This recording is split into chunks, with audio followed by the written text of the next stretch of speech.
Hola, bienvenidas y bienvenidos a todos una vez más. Gracias por estar con nosotros, con ECO.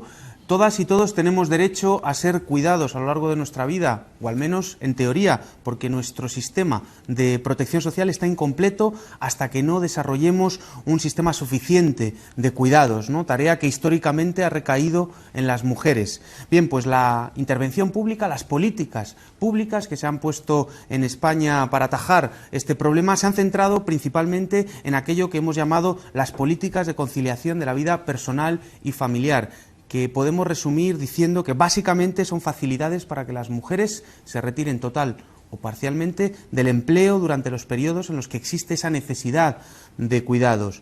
Bueno, pues el sistema actual, o mejor dicho, el no sistema, provoca que, por ejemplo, haya mujeres que tengan unas jornadas de 24 horas al día sin los derechos mínimos, o que tengan que soportar esas dobles jornadas infinitas, o que se vean etiquetadas por las empresas como menos disponibles a la hora de la contratación y de la promoción laboral. Bien, todo esto señala que necesitamos una nueva perspectiva y nuevas medidas de política económica, básicamente porque existen países europeos hoy en día que están a la cabeza de la igualdad y de la competitividad. Es decir, ya se está haciendo. La cuestión es si podemos también hacerlo en España, en nuestro país.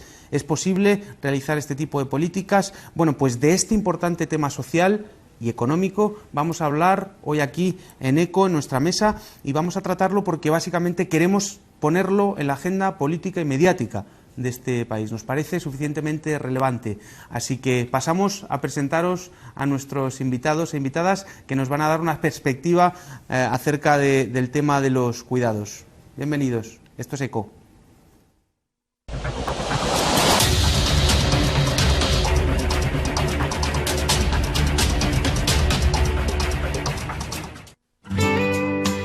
Trabajo es toda actividad que realiza una persona para satisfacer unas necesidades propias, de otra persona o de grupos sociales. Empleo, por su parte, es todo trabajo remunerado. La economía suele prestar atención a esta parte de relaciones monetizadas, obviando el resto, entre el que se incluye buena parte del trabajo de cuidados. En palabras de la economista Amaya Pérez Orozco, el tema es como un iceberg, en el cual la parte invisible y más importante recae sobre las mujeres. La Ley de Atención a la Dependencia supuso un interesante intento para visibilizar y profesionalizar los cuidados. Sin embargo, aunque el sistema diga atender a 780.000 personas, más de 600.000 de ellas viven en su hogar, con familiares como cuidadores, casi siempre mujeres, pero sin apoyos suficientes. Así, estos trabajos imprescindibles para la sociedad resultan invisibles y mal remunerados. Para estas mujeres cuidadoras, ello supone cotizaciones sociales insuficientes y, consecuentemente, pensiones casi inexistentes en su vejez.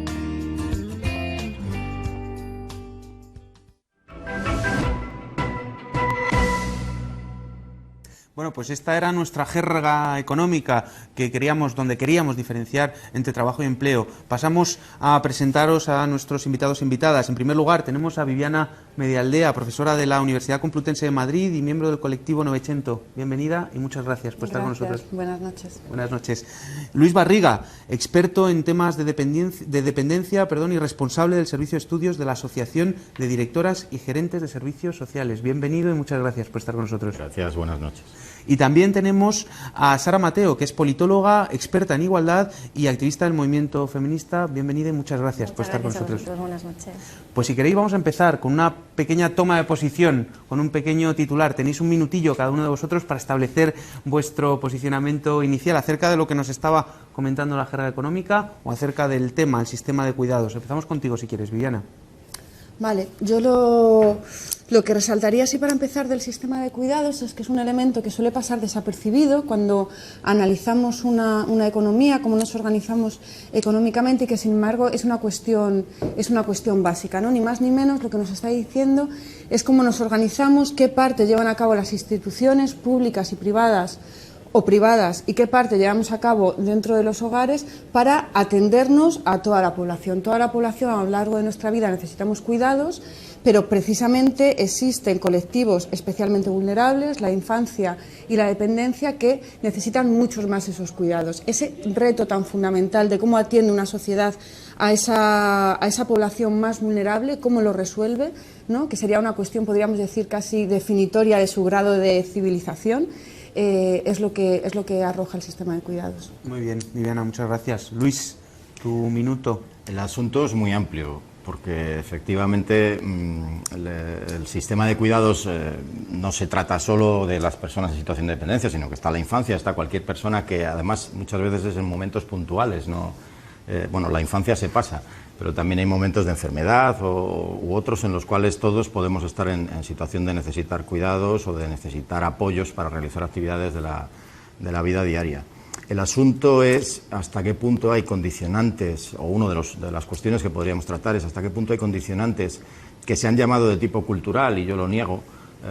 Por ejemplo, lo vimos con la ley de dependencia cuando se puso en funcionamiento, es decir, los cuidados en el entorno familiar eran una opción frente también a la posibilidad de recibir servicios profesionales. Y bueno, en España, cuando mucha gente cogió una prestación económica para cuidar a sus familiares, se planteó, bueno, es que estamos en un país mediterráneo, entonces el modelo mediterráneo de cuidados, yo ahí a lo mejor empiezo polémico, pero me gustaría negar la mayor. No es tanto una cuestión ni muchísimo menos cultural, sino también una ausencia de apoyos públicos la que puede hacer que no quede otro remedio que cuidar a los tuyos. Aquí el problema yo creo que va a ser mucho la capacidad o la posibilidad de elección de las personas con respecto a los cuidados que recibe y que tiene que dar. Claro, muchas gracias, Luis. Sara. Bueno, yo quería llamar la atención sobre el hecho de que es verdad que no se presta demasiada atención en los estudios a esta materia, porque se toma como que es algo natural y como que los cuidados los desarrollan las mujeres por una cuestión de naturaleza, ¿no? Entonces quiero remarcar esto porque a la hora de enfocar, incluso con buenas intenciones, políticas de conciliación, políticas públicas que pretenden solucionar esto, se sigue pensando que son las mujeres las que tienen que conciliar, y por eso obviamente falla, y obviamente es algo sobre lo que creo que es muy importante que tengamos en cuenta a la hora de analizar esto, que es una cosa como muy básica, pero que está como en el fondo de la cuestión.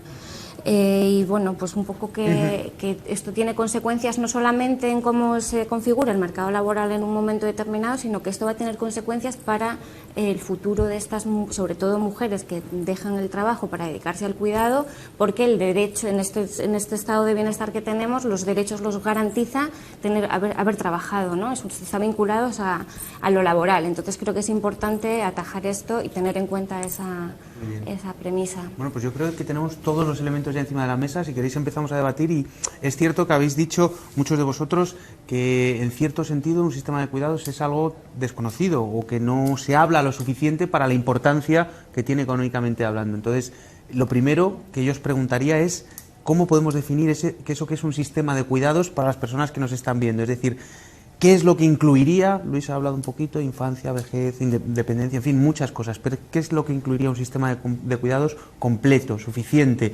mejorable, que mejora lo que tenemos? Yo creo que un sistema de cuidados en realidad lo que nos implicaría sería terminar de completar el estado social que queda incompleto, es decir, garantizar que todas las personas y a lo largo de toda su vida, ¿no? y incluyendo las contingencias que las personas tenemos a lo largo de la vida y las etapas que son más vulnerables, particularmente la infancia y la vejez, ¿no? tienen derecho tienen capacidad de acceder a los mismos derechos que consideramos normales para el resto de la población. Yo creo que en realidad lo que tenemos es que pensar que lo que consideramos que existe, que es un estado social que nos protege, más bien lo que tenemos es que buscarle los agujeros, darnos cuenta de qué colectivos y qué situaciones están desprotegidas y completarlo, es decir, que la realidad se parezca a lo que entendemos por un estado social completo, sería lo que tenemos que hacer. Yo creo que es muy importante en esa mirada, además, incorporar un elemento que comentaba tanto Luis como Sara. Tendemos a pensar que los sistemas de cuidados han estado ahí siempre, son inmutables, son no, como, bueno, pues no, lo de que si somos mediterráneos, entonces la familia, es muy interesante tomar la perspectiva, yo creo, para eso, del análisis comparado, ¿no? O sea, ver cómo países que culturalmente no son tan diferentes tienen sistemas de cuidados distintos porque son resultado de opciones políticas distintas, ¿no? Y entonces... Vale, tenemos, al respecto de lo que nos estabas comentando, Viviana, tenemos un corte de María Pazos, que es directora de la Unidad de Economía y Género del Instituto de Estudios Fiscales y que nos comentaba un poquito al respecto del tema que estamos hablando. Vamos a ver el corte y seguimos el debate. Entendemos por un sistema de cuidados la forma en que se atiende a las necesidades de cuidados de las personas dependientes y de la infancia. Y esto depende directísimamente de cuáles son las políticas públicas que están disponibles. Por ejemplo, en cuanto a la atención a la dependencia, en los países nórdicos se considera un derecho universal de todas las personas a ser atendidas por los servicios públicos de tal forma que no tengan que recurrir a sus familiares para garantizar su autonomía funcional. Y así también que ninguna persona tenga que sacrificar su vida personal o laboral por atender a sus personas dependientes. Sin embargo, en Alemania, toda la atención a la dependencia, el sistema de atención a la dependencia está basada en torno a la figura de las cuidadoras informales, las llamadas cuidadoras informales. Se les proporcionan prestaciones económicas, se les proporcionan servicios para un respiro de 2 horas a la semana, etcétera, etcétera. Y también en España van las cosas por ahí. Luego se dice que en Alemania las personas prefieren ser cuidadas en casa y que, sin embargo, en Suecia las personas prefieren ser atendidas por los servicios públicos. Pero el asunto es que en Suecia era así antes de que se dieran alternativas y ahora la mayoría de las personas prefiere que sus familiares no se sacrifiquen. En España la atención a la dependencia es un poco a imagen y semejanza de Alemania. Lo que pasa es que el sistema es aún raquítico, pero la mayoría de los casos atendidos por la ley de dependencia van en torno a la figura de la prestación por cuidados en el entorno familiar y servicios públicos para respiro. Aparte de, por supuesto, muchísimos casos desatendidos. Y en cuanto a la educación infantil, pues lo que se proporcionan son medidas de conciliación, como reducciones de jornadas, tiempos parciales y, por supuesto, muchísimo más permiso de maternidad que de paternidad. Es decir, como tratan estas sociedades tradicionales, como España y Alemania, de solucionar o atender el cuidado de personas dependientes y de criaturas, es intentando que las mujeres se retiren del empleo cuando hay necesidades de cuidado. Bueno, pues María nos especificaba o nos explicaba un poquito los elementos diferenciales de diferentes países, entre otros Alemania y España. ¿En qué nos parecemos o en qué nos diferenciamos? Luis. Bueno, yo creo que ya lo ha planteado muy bien. El modelo que se planteaba España con la ley de dependencia, por lo menos en los borradores iniciales, era un modelo de atenciones profesionales. Lo que pasa es que se incorporó un articulito por el cual se permitía la posibilidad, y se añadió excepcional, de que las personas pudiesen cuidar a sus familiares dentro del ámbito domiciliario. La excusa para incorporar este artículo en la ley era a ver si no vamos a tener servicios públicos suficientes para atender a todas estas personas. Bueno, hasta que eso llegue, pues que sean los familiares quienes atiendan a cambio de una prestación económica por cuidados en el entorno. Este fue el diseño previo. Ya el Consejo de Estado, cuando elaboró su dictamen sobre la ley de dependencia, alertó, y nosotros desde el colectivo también, desde la asociación lo planteamos, es decir, cuidado que este es el punto de fuga para que muchísimas de las atenciones a personas dependientes se sigan dando en el seno familiar, pero sin los debidos apoyos. Se externalice de alguna manera, ¿no? No, más que externalizar, lo que se hace es validar, digamos, de una manera incluso contenida en una ley, que los cuidados se proporcionen dentro del seno familiar, lo cual podía tener, y ha tenido, bajo nuestro punto de vista, por cierto, algo no evaluado suficientemente, un impacto de género negativo, muy negativo.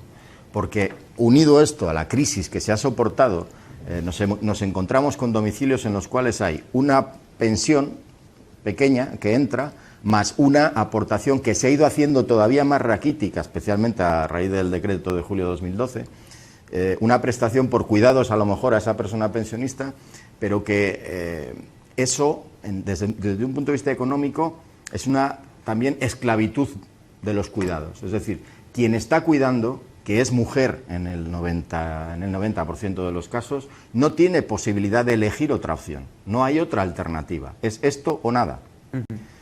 Eso no es un sistema. Técnicamente hablando, eso no es un sistema de cuidados. No sé lo que os parece.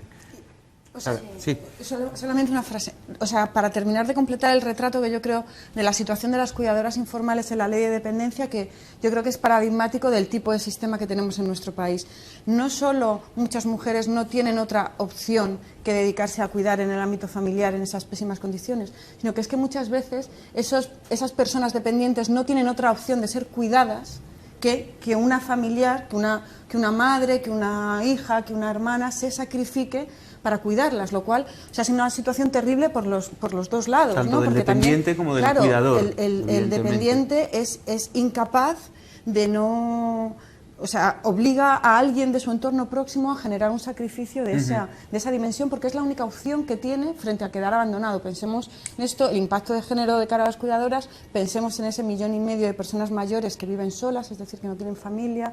Es decir, es absolutamente desastroso. ¿Estabas sintiendo...? Sí, estaba sintiendo que precisamente el impacto de género es brutal porque, por lo que mencionábamos antes, y porque los cuidados se siguen asociando a las mujeres, son ellas las que renuncian al trabajo que además iba a ser seguramente más precario o en peores condiciones para quedarse a cuidar, y entonces cuando se habla de que las personas se quedan a cuidar, lo que hay que decir es que las mujeres son las que se quedan a cuidar, porque hay varones que se quedan, pero el porcentaje es mayoritariamente femenino.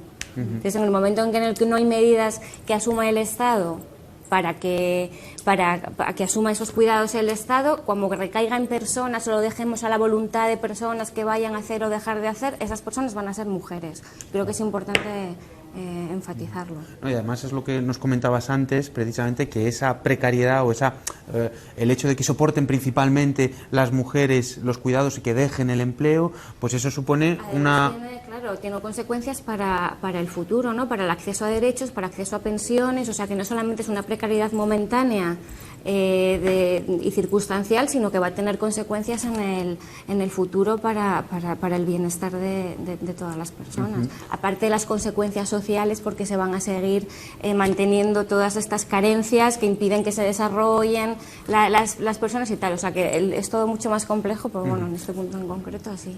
Yo solo matizaría que no estoy de acuerdo con esa idea de que es un no sistema, ¿no? Que lo ha dicho Iván al principio y luego vosotros también.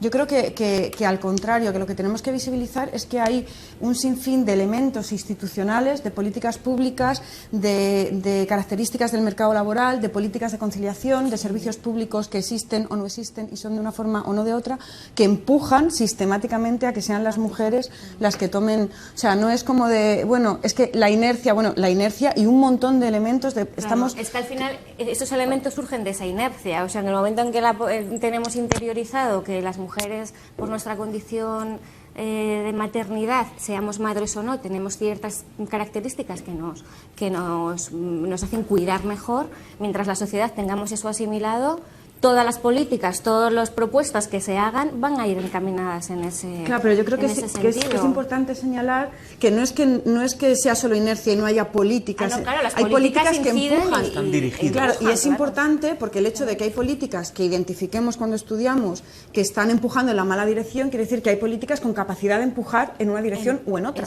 con lo cual podrían empujar en otra diferente, ¿no? Luego. O sea, y que por eso no es casualidad que en unos países haya unos sistemas de cuidados y en otros países haya otros. Las políticas públicas son responsables de que en nuestro país el sistema de cuidados descanse en el trabajo informal de las mujeres en los hogares. No es una cuestión... ¿no? Eso se podría cambiar. Se podría cambiar. Y yo a veces dudo entre si han sido políticas planificadas o han sido torpezas. Tengo serias dudas. El fenómeno tiene mucha complejidad. Ayer mismo salía en la televisión una mujer cuidadora de su hijo con una grave enfermedad y en una situación de dependencia severa, ¿no? Planteaba ella que en un momento determinado tuvo que dejar el trabajo recibía la cotización de la seguridad, bueno, aparte de una prestación económica por cuidados en el entorno, se cotizaba por ella. Digamos, el Estado cotizaba por ella hasta que esto de nuevo se retiró con el famoso Real Decreto de julio de 2012. A partir de ahí el Estado no cotiza en absoluto, cero, por las cuidadoras familiares, y son ellas las que tienen que cotizar por sí mismas cogiéndolo de esa prestación económica, con lo cual esto es un sinfín. Y cuando le preguntaba al periodista, oye, pero bueno, y tú dejaste el trabajo, pero lo podía haber dejado tu pareja y tal, dice, ya, pero es que yo ganaba menos.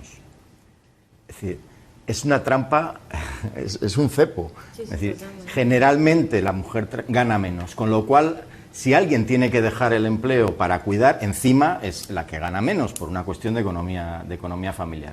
Y es una vuelta... Claro, por eso hay que enfatizar lo de que es un sistema, porque muchas piezas empujan en la misma dirección. Pensemos cuidado de mayores, pero pensemos, por ejemplo, la atención a la infancia. O sea, culturalmente todo el entorno espera que la madre sea, pero es que además que la madre se retire del empleo supone una menor renuncia en términos económicos, es que además las políticas de conciliación Están el orientadas tiempo a parcial eso. está pensado, ¿no? O sea, como que son elementos que empujan en la misma dirección, y eso es un Sí, sistema. sí, al fin de cuentas. no, yo, vamos, si ha parecido que quería negarlo, o sea, que no estaba muy de acuerdo con lo del sistema en absoluto, ¿eh? Porque de hecho en los sistemas, las políticas, las leyes son consecuencias, o sea, son pero unas personas que se juntan a unas circunstancias y toman unas decisiones. O sea, cuando decía que están impregnadas de este tema de lo que creemos que es natural o no, está ahí, pero obviamente son resultado de una forma de ver el mundo y de decir, pues como yo pienso que es así, vamos a ir por este lado, del mismo modo que podemos intentar que vaya por otro lado. O sea, que es una cuestión de voluntad porque exista un modelo o exista otro, no es algo que salga de la naturaleza.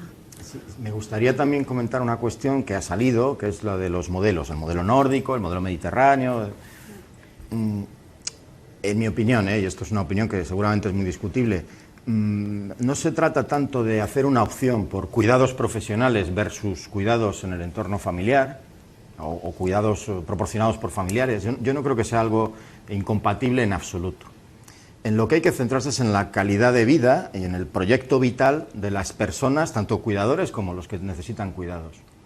Y a partir de ahí, el sistema ideal, que yo creo que es viable, y además creo que es rentable, luego hablamos de eso, el sistema ideal es aquel en el que exista la posibilidad del combinado de cuidados profesionales. Por ejemplo, las cuidadoras familiares en España en este momento, ¿qué precisan? Precisan respiros, que no tienen.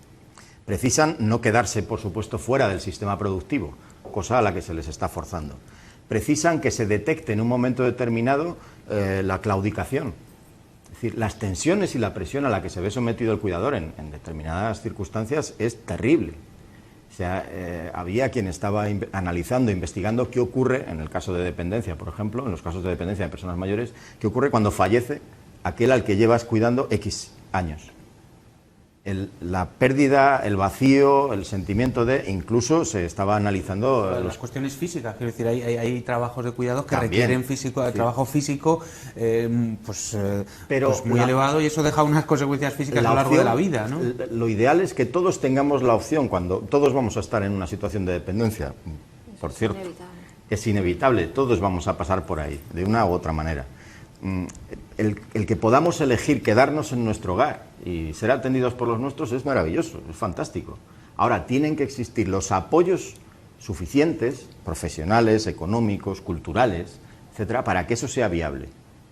Y eso no es también, porque si se da la posibilidad, en las inercias del sistema del que estabais hablando, no recaerá principalmente también en las mujeres. Quiero decir, si la inercia del sistema es que la mujer sea la que recaiga los cuidados, claro, si se da facilidad para que eso se monetice en cierto sentido y ese trabajo se visibilice, al final va a seguir. Hay un reto que es el de la incorporación de los hombres a los cuidados, que se está pendiente,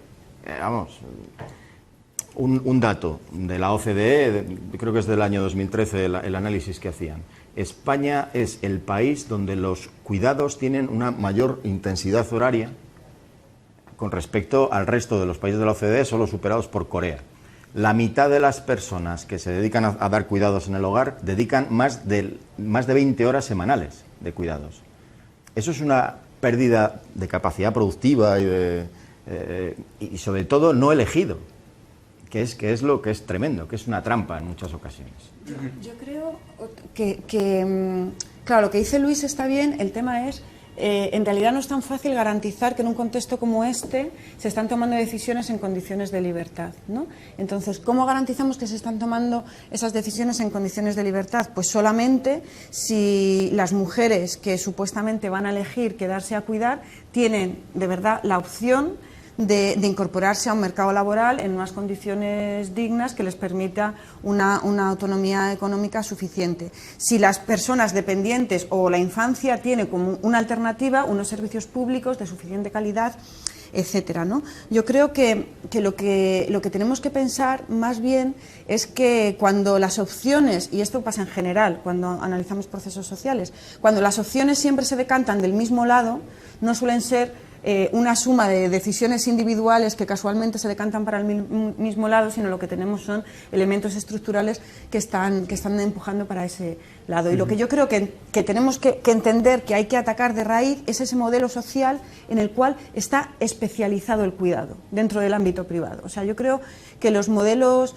las experiencias que vemos que funcionan tanto desde el punto de vista de atender bien las necesidades de infancia y de dependientes como de no discriminar a ningún tipo de colectivo, son aquellos que por un lado tienen una parte importante de trabajo de cuidados que se profesionaliza y que se asume como una responsabilidad colectiva, servicios públicos, y tiene elementos que garantizan que la parte de cuidados que se lleva a cabo en el ámbito privado se reparte de forma equitativa entre hombres y mujeres, ¿no? Entonces, no es ese modelo de decir, bueno, vamos a seguir teniendo un colectivo pequeñito de mujeres, las madres mayores, que son las que cuidan, pero que lo han elegido una sociedad en la que haya siempre un colectivo que a priori vamos a saber qué características tiene, que ha elegido, que cuida, yo desconfío. O sea, creo que el modelo es una sociedad de gente que accedemos al mercado laboral y tenemos el derecho y la posibilidad de llevar a cabo cuidados en igualdad, ¿no? Como mucho más repartido. Bueno, al respecto de lo que estabas comentando, tenemos un segundo corte de María Pazos donde comenta específicamente estos temas. Vamos a ver qué nos comentaba María. La necesidad más imperiosa de una persona dependiente es que se le asegure la autonomía funcional. Y esto, que en otros países, en los países nórdicos, es un derecho reconocido, aquí todavía no está reconocido. No se reclama en las calles, no se reclama lo suficiente, porque tendemos a protestar contra lo que se nos arrebata, y eso es normal. Pero también es verdad que cuando se ofrece a la población la solución de necesidades perentorias, que hoy en día son necesidades perentorias de la familia, la población las acoge absolutamente encantada, y yo estoy segura de que el partido que ofrezca estas soluciones va a ser muchísimo más votado. En el nuevo sistema, en la nueva sociedad, ni los hombres van a ser como son ahora las mujeres, ni las mujeres van a ser como son ahora los hombres. Es una sociedad diferente que tenemos que imaginarnos, donde todas las personas sean personas cuidadoras y sustentadoras en igualdad.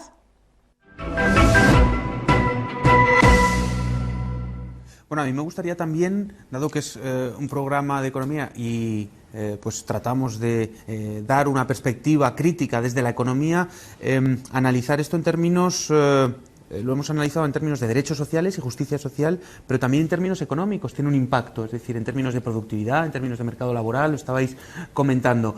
Digamos, que esta mejora o estos avances que podemos introducir en el sistema de cuidados tendría un impacto positivo en la economía, o al menos es lo que percibimos de los tres discursos. Cualquiera de los tres, os lanzo la pregunta. ¿Qué efectos tendría un sistema completo, suficiente, como el que estáis describiendo, en términos estructurales, en términos económicos para España, por ejemplo?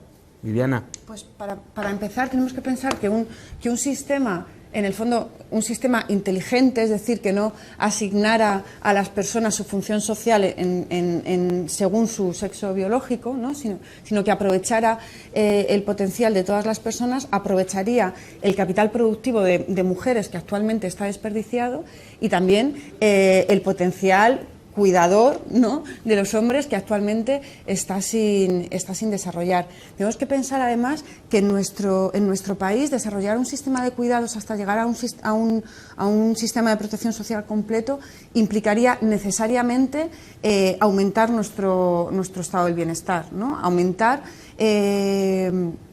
ampliamente el gasto público social y, por tanto, generar empleos y generar actividad económica, además una actividad económica sostenible desde el punto de vista medioambiental, una actividad económica no deslocalizable, es decir, sería tomar decisiones de rango no puramente social, sino de rango de tipo de modelo económico y de qué tipo de actividad económica queremos desarrollar, ¿no? O sea, aquella más relacionada con mejorar la calidad de vida de las personas y generar empleos de buena calidad, o, por ejemplo, pues otras de peores condiciones.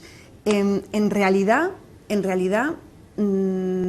el sistema de cuidados actual lo que nos está llevando es a problemas económicos enormes. O sea, por ejemplo, el problema demográfico, las bajas tasas de fecundidad en nuestro país, la tasa de dependencia tan alta que tenemos es un problema económico que lo que nos hace es demostrar que el sistema, tal y como funciona actualmente, descansando en los hombros de las mujeres en sus casas, no solamente no atiende bien a los colectivos y no solamente imposibilita a las mujeres cuidadoras tener vidas independientes y plenas, sino que nos lleva como sociedad al desastre, o sea, al desastre y desde el punto de vista económico, ¿no? No somos una sociedad socialmente sostenible con este modelo, o sea, la reforma...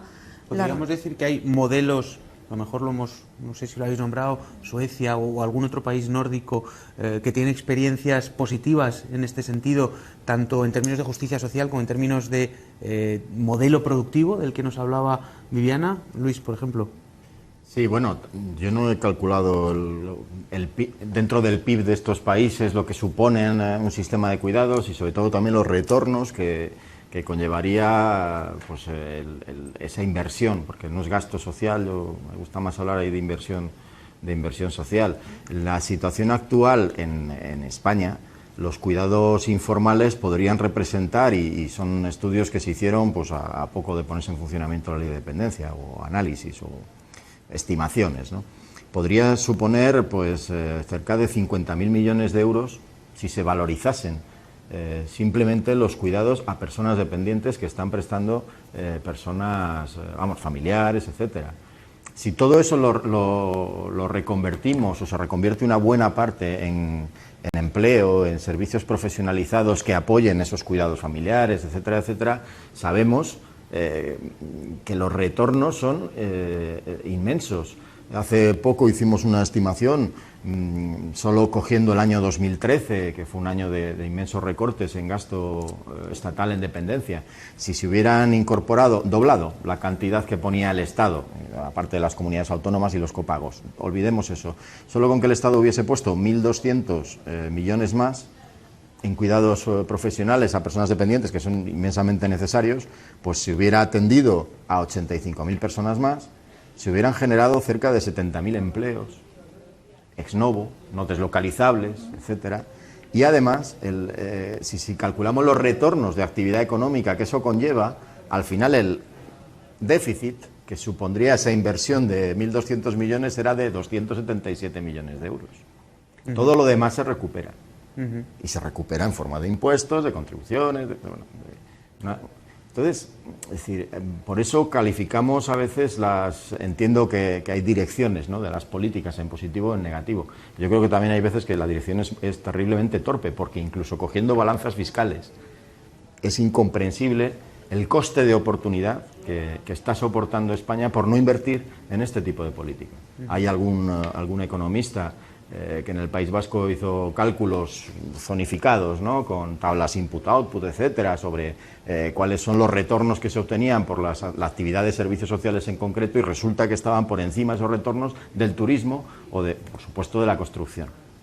Así, bueno, pues esto hay que pensárselo. Sí. Yo quiero añadir que bueno, cuando hablamos de modelo no se trata solo de políticas públicas concretas en conciliación, sino que tenemos que hablar de políticas públicas que abarquen mucho más más espacios, ¿no? Tenemos que hablar no solamente de las escuelas de 0 a 3 o de los cuidados a los mayores, sino también de la individualización de los derechos de la renta, del sistema educativo. Es decir, un modelo, cuando hablamos del modelo nórdico, del modelo de Suecia, no es que vayamos a copiamos este cachito de aquí y ya lo tenemos, no, es que es una cosa mucho más amplia, ¿no? Y hay que atender también a todas esas otros sectores que están influyendo también directamente en cómo vamos a entender el cuidado o cómo vamos a desarrollarlo, a desenvolverlo dentro del Estado. Entonces, creo que también es necesario atender a eso. La individualización de derechos en la renta a mí me parece fundamental.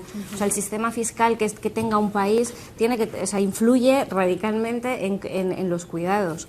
¿En como qué sentido? Ejemplo, Cuéntanoslo, porque yo creo que además nos permite... O como una ayuda, o sea, cuando se ayuda a las madres trabajadoras, por ejemplo, a quedarse, le hacen una desgravación en la renta, si se quedan cuidando en casa, tú ahí lo que estás diciendo es que las mujeres se queden en casa a cuidar, porque además muchas ayudas se plantean a madres trabajadoras. No a personas que trabajen y se vayan a quedar a cuidar. No, y Sara, aunque a veces se plantean a personas, bueno, lo cierto siempre acaban siendo en el contexto actual son las madres las que entonces claro. son una ayuda pública a la retirada del mercado laboral que funciona sobre el colectivo que es susceptible de retirarse del mercado laboral, que por las condiciones existentes son las mujeres. Estructuraliza ya la inercia. O sea, yo creo que habría que señalar como 3 grandes ámbitos. Uno, el de la individualización de derechos, que tiene que ver con política fiscal y con políticas sociales, que decía Sara. El otro sería el de los servicios públicos. O sea, 2 grandes pilares, por supuesto, atención a la dependencia y atención a la infancia, y el otro sería mercado laboral. Bueno, ¿no? Viviana, O sea, yo creo que has hecho el guión de la segunda parte del programa, que está estupendo, y podemos entrar. Hemos hecho una descripción de cuál es la situación del sistema actual de cuidados, un sistema insuficiente que hay que modernizar, revitalizar, completar, y yo creo que nos podéis plantear cuáles son las direcciones de cambio. Habéis hablado cosas muy concretas, por ejemplo, de fiscalidad, mercado laboral, servicios sociales. Bueno, vamos a establecer, ¿no?, como nos decía María Pazos, la opción política que ofrezca un sistema de cuidados completos, pues tendrá más opciones políticamente, ¿no?, de ser elegidos. Así que, ¿cuáles son esas direcciones de cambio? ¿Dónde tendrían que apostar los nuevos partidos políticos en este tipo para atajar los problemas que estáis señalando? Empezamos contigo, Luis, por ejemplo. Sí, bueno, En términos de servicios sociales, yo creo que nos puedes dar una buena visión de los agujeros que tiene el sistema, de dónde tenemos que crecer, de dónde tenemos que mejorar. Sí, desde el punto de vista de los servicios sociales, yo, creo que es obvio que es necesaria la inversión social, y este es uno de los aspectos. Quizás en servicios sociales en concreto, el otro sería exclusión. Serían como 2 ejes en los que hay que invertir a futuro. Es decir, la inclusión o evitar la exclusión, y el tema de los cuidados, la dependencia, etcétera. Además, con un componente interesante, también hay cálculos por ahí, es decir, en el sentido del gasto sanitario, son muchas las cosas que confluyen, el envejecimiento y lo que nos espera. En este momento el sistema sanitario, no el español, el de todos los países europeos, y en Norteamérica también ocurre, el sistema sanitario público está asustado del incremento de gasto que está soportando, porque los sistemas sanitarios están muy bien diseñados para la atención a agudos, pero no para la atención a crónicos, a personas con dolencias crónicas. Eso está disparando los gastos sanitarios, y sabemos que se puede atender a las personas con muchísima más calidad de vida para ellas fuera de ese entorno clínico que atiende a agudos, de ese entorno hospitalario, o a veces incluso de entornos residenciales. Pero para poder llegar ahí tenemos que invertir en lo otro. Y pongo un ejemplo muy concreto, y por esto hablabas de los partidos políticos. Pues claro, aquí hay un problema, y es el siguiente. Para poder rebajar gasto sanitario incorporando gasto social en atención en cuidados de larga duración, tenemos que invertir durante aproximadamente 6 años e incrementar el gasto social mientras el gasto sanitario no baja. Lo que es una inversión. Exactamente, más o menos funciona así. Y a partir del 6.º año se empieza a notar el impacto y el efecto en el sistema sanitario. Y estos son cálculos bien pergeñados, ¿eh? ¿Y se ha tomado en cuenta también los efectos de la crisis o los no, recortes? En el actual contexto. Me pongo a invertir en cuidados de larga duración, en sistema de atención a la dependencia potente, etcétera, etcétera. ¿Qué necesito meter ahí? Inyectar ¿Eso altera el gasto sanitario? Todavía no. Es a partir del 6º, 7º, 8º año cuando eso cambia. Vale. Y ahora pensemos en lo que dura una legislatura y en la presión fiscal que están soportando tanto Administración Central como Administraciones autonómicas. Esto es algo que debemos reclamar, pero es complicado luego de gestionar porque es una apuesta a futuro y es un pacto de Estado lo que hace falta. Pacto de Estado, entre otras cosas, porque la ley de la dependencia de la que nos hablabas y el Real Decreto de julio del 2012, que también nos hablabas, ha dejado la puerta abierta un poco a la discrecionalidad de ciertas comunidades autónomas y algunas han bloqueado, ¿no?, la aplicación o el desarrollo, digamos, de la ley de la dependencia. Entonces, entiendo que para implementar algún tipo de mejora como la que estáis proponiendo habría que llegar a algún tipo de pacto nacional para que no pueda haber una comunidad autónoma que bloquee estos servicios. Viviane. Bueno, eso, y además Sara. añadir que no solamente... que son cambios que se pueden realizar a largo plazo, es decir, no son políticas cortoplacistas, con lo cual es muy difícil que en una legislatura o que en tal se pueda llevar a cabo. Entonces es necesario un compromiso que permita que esto vaya más allá, porque se tarda en implantar, en hacer estos cambios, no es de un día para otro. Entonces obviamente tiene que haber un compromiso que vaya más allá de una legislatura. Un compromiso a largo plazo, yo creo también un compromiso con comprender la naturaleza del problema, ¿no? O sea, yo creo que muchas veces el asunto, el principal problema con los políticos y incluso con muchos economistas es que como que el tema de cuidados, este asunto es como que lo ven de una forma aislada, bueno, poner un pequeño parche, una medida de conciliación, ¿no? Si analizamos las políticas de conciliación siempre tienen esa naturaleza y en realidad yo creo que es de una miopía enorme no darse cuenta que es una pieza estratégica dentro de un sistema completo. Entonces, realmente necesitas tener claro hacia dónde vas en mercado laboral, necesitas tener claro qué tipo de estado del bienestar, qué tipo de sistema de protección social. En términos de mercado laboral, Viviana, especifícanos, ¿qué medidas habría que tomar? Mira, pues, porque has hablado servicios sociales y mercado laboral, ¿no? Porque hay una discriminación de género. Fundamentalmente, ¿no? Sí, de lo que estamos pensando, muy rápido, pero para ver estos dos polos que yo creo que se ve muy claro cómo van interconectados y no puedes aplicar una medida que no sea coherente. Si estamos pensando en una sociedad en la cual ninguna persona quede descolgada del mercado laboral, del empleo, que actualmente es el mecanismo fundamental que nos permite acceder a ingresos, a derechos, a visibilidad pública, a desarrollo profesional, etcétera. Personas que no se queden descolgadas del empleo, que es lo que garantiza derechos plenos. Y a la vez, personas que asuman corresponsablemente la carga de cuidados que les corresponda, necesitamos dos cosas. Por un lado, un mercado laboral que lo posibilite, que permita a todas las personas trabajar con unas jornadas laborales que sean compatibles con la vida humana y con las responsabilidades de cuidados que casi cualquiera tenemos. Por ejemplo, el modelo de mercado laboral que tenemos actualmente tan dualizado, con unas jornadas larguísimas, interminables, como decía, incompatibles con la vida humana, fundamentalmente llevada a cabo por hombres y por un segmento de mercado a tiempo parcial donde prácticamente el 80% de las jornadas a tiempo parciales son femeninas. Ahí lo que estamos es con un mercado laboral que justamente lo que nos está reforzando es que una parte de la población se encargue de ganar dinero y no cuidan, porque es que tampoco les da tiempo a cuidar, y que otra parte de la población, que son los que ganan muy poquito, porque el empleo a tiempo parcial en nuestro país va asociado con salarios muy bajos, asumen derechos incompletos, es decir, no, van a tener unas pensiones muy problemáticas, no son independientes económicamente, eso nos remite a otros problemas, ¿no? Violencia de género, capacidad de tomar decisiones cuando no eres independiente económicamente, etcétera, que son los que se encargan de cuidar. Un mercado laboral que opte por jornadas laborales más cortas para todas las personas, ¿no? Pues, por ejemplo, una jornada laboral de 35 horas y que elimine los incentivos al tiempo parcial, sería una pieza en lo laboral que posibilitaría un reparto más eficiente y más justo de los cuidados, ¿no? Eso tendría que ir acompañado, por el lado de los servicios públicos, de una apuesta potente por unos servicios públicos que permitan llevar a cabo de forma colectiva a que el trabajo de cuidados que consideremos socialmente, creo que es un debate social, que consideremos que tiene que llevarse a cabo de forma profesionalizada, tanto en población dependiente como en educación infantil, ¿no? Escuelas 0-3, o sea, que esté garantizado el derecho a las escuelas 0-3 de calidad, cercanas a los hogares, etcétera. Sara, estabas diciendo, reducción de jornada laboral, nos comentaba.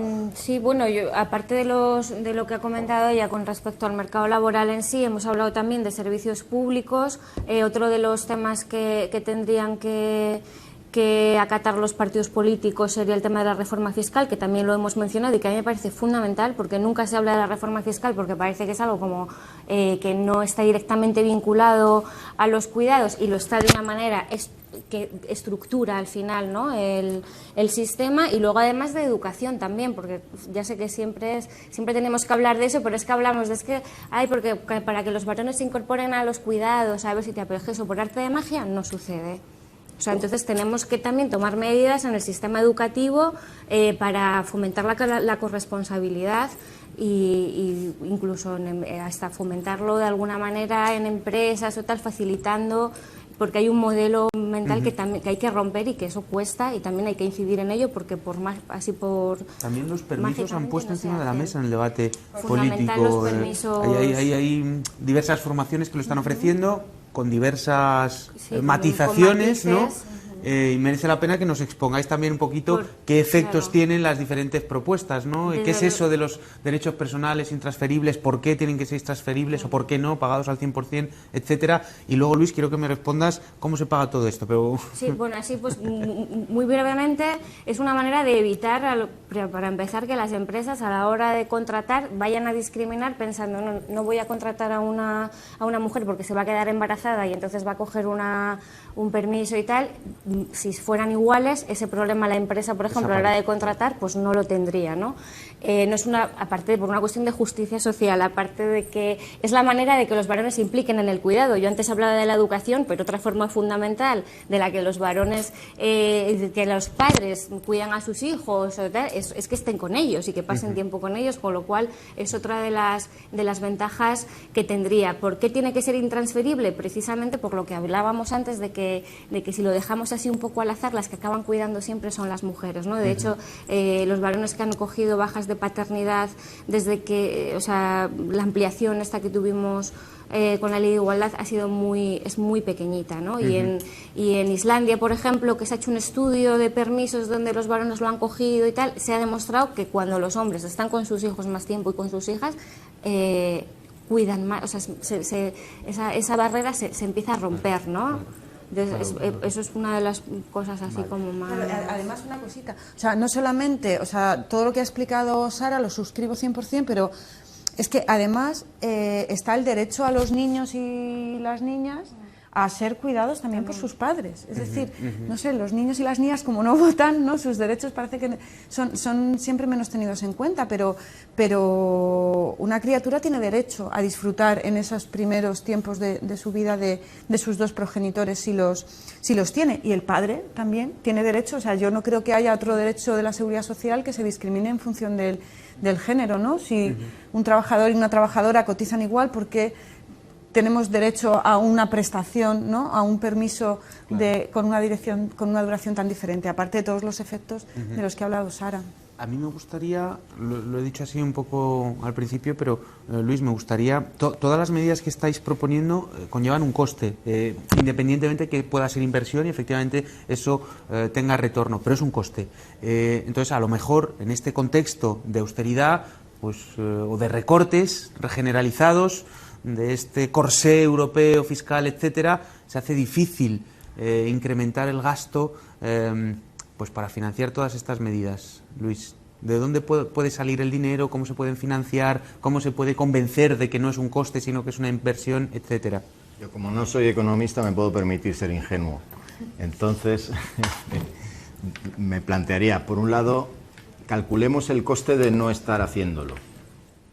A mí eso me parece interesante. Yo no lo sé hacer, pero hay que calcular los costes de oportunidad, de no estar invirtiendo en esto, porque se nos está generando una bola con esto de determinados recortes en determinados sistemas que sabemos que al final tienen más coste o generan más coste a futuro. Es decir, son medidas cortoplacistas, la del recorte, la del no sé qué, la de las balanzas fiscales o el momento fiscal. Es decir, ese cortoplacismo, como a cualquier empresa, en términos económicos, la falta de inversión te lleva a hacerlo peor y a vender menos. Esto es así, y lo mismo pasa con las políticas públicas. deja de invertir en el sistema educativo y luego sorpréndete por lo que ocurre en el informe PISA. Es que es una obviedad, pero es que el futuro es la educación, y entonces si no inviertes en futuro... Bueno, y en esta materia, yo no lo sé, es decir, no hay varitas mágicas. Sí sé que algunos mensajes no me cuadran, desde un punto de vista político también. Bajar impuestos. En este contexto, considerando la situación ya depauperada de los servicios públicos, ¿todavía recaudar menos? Yo no lo termino de ver. Yo sí quiero un Estado que resuelva algunas necesidades desde un punto de vista colectivo, tengo que pagar impuestos, y tengo que pagar más impuestos de los que estoy pagando ahora. Ya sé que luego hay un tema de progresividad fiscal, lógicamente, ¿no? Y no hay que freír siempre a los mismos, de acuerdo. Y eso lo tenemos que organizar bien. Pero estoy absolutamente convencido de que se pueden financiar otro modelo de servicios públicos, en este caso sanidad, servicios sociales, educación, etcétera, se puede financiar y se debe financiar porque ahí está el futuro del país. Y una parte, no sé qué parte del PIB será en el futuro, pero una parte importantísima del modelo productivo, es una paradoja, para muchos países occidentales va a ser los cuidados que nos proporcionemos a nosotros mismos. Eso va a ser una parte esencial del PIB de muchos países. Muy bien, muchísimas gracias. Pues Viviana, no sé, me gustaría una última pregunta antes de una ronda final. Preguntarte acerca de este estado de bienestar que nació un poquito aquí en España incompleto o ya muerto, porque nació en un contexto, los años 80, donde ya había políticas de recorte generalizadas en todo el mundo, entonces a lo mejor nació ya a contracorriente. Estos últimos recortes lo han dejado un poquito comatoso. ¿Es posible recuperarlo? ¿Es posible revitalizarlo? Las políticas públicas de ese incremento de gasto que nos estabais comentando, ¿es posible realizarlo en este contexto? Claro, yo lo que plantearía es que es posible, y no solo que es posible, sino, por decirlo coloquialmente, que no tenemos más remedio, ¿no? Creo que nos vemos abocados a crisis, tenemos una crisis de modelo porque necesitamos generar empleo, tenemos una crisis social de colectivos importantes de la población que no están atendidos, caminamos velozmente hacia una crisis demográfica, entonces... Es verdad que las decisiones que tienen que ver, el tipo de decisiones de las que hemos estado hablando que hace falta para abordar esta cuestión no son decisiones que den réditos electorales y réditos económicos a corto plazo, ¿no? Pero también es verdad que la miopía nos lleva al desastre como sociedad. Entonces, pues precisamente yo, por eso creo que el problema, más que financiero o económico, lo que tenemos es un problema político. Necesitamos partidos políticos y necesitamos políticos y políticas que tengan la responsabilidad suficiente de darse cuenta de lo que nos estamos jugando, ¿no? Y que el tipo de decisiones que tienen que tomar son eso, decisiones de responsabilidad, decisiones de medio plazo, decisiones de resolver problemas realmente graves. Bueno, yo creo que esto nos permite o nos abre el paso a la ronda de cierre, a vuestro titular de final, vuestra posición final, eso que no habéis podido decir o eso que queréis enfatizar. Tenéis 30 segundos, nada más. Voy a ser estricto, me lo van a decir por aquí, así que empezamos contigo, Sara. Bueno, pues yo enfatizar que es el Estado quien debe asumir y que se deben desarrollar políticas públicas que hagan que los cuidados no recaigan sobre las mujeres y que sean compartidos y que los debe asumir el Estado, que es la única manera viable de construir una sociedad desarrollada, y que si nos queremos parecer a los países nórdicos, pues que nos fijemos en ellos y veamos qué es lo que podemos copiar, pero de verdad, y hacerlo, que la voluntad política está en este tema, como en casi todo, es totalmente determinante, y hay muchas cosas que no cuestan tanto dinero y que se pueden hacer. Muy bien, muchas gracias. Luis.